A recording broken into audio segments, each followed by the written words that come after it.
ভারত জোড়ো ন্যায়যাত্রা শুরু হচ্ছে রাহুল গান্ধীর নেতৃত্বে। আজ বেলা 12টায় এই কর্মসূচি শুরু হওয়ার কথা থাকলেও পরবর্তীকালে যেহেতু দৃশ্যমানতা কম ছিল সেই কারণে বিমান দেরিতে পৌঁছয় এবং সেই কারণে রাহুল গান্ধী একটু দেরিতে পৌঁছানো। এখন শুরু হচ্ছে ভারত জোড়ো ন্যায়যাত্রা।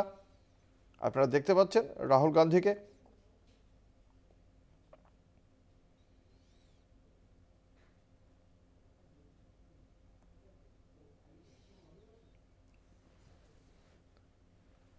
মণিপুরের থৌবাল জেলা থেকে শুরু হচ্ছে ভারত জোড়ো ন্যায়যাত্রা।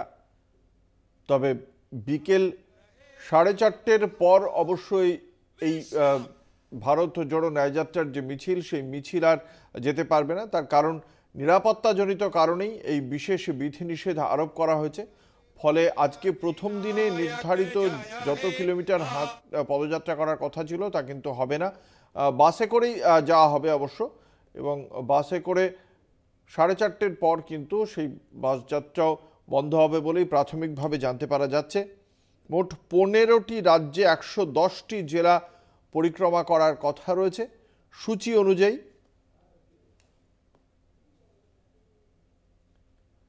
এর আগে ভারত জোড়ো যাত্রা প্রথম দফায় যখন হয়েছিল 2022-এর সেপ্টেম্বরে, সেই সময় সেই ভারত জোড়ো যাত্রা কন্যাকুমারিকা থেকে কাশ্মীরে গিয়ে শেষ হয়েছিল।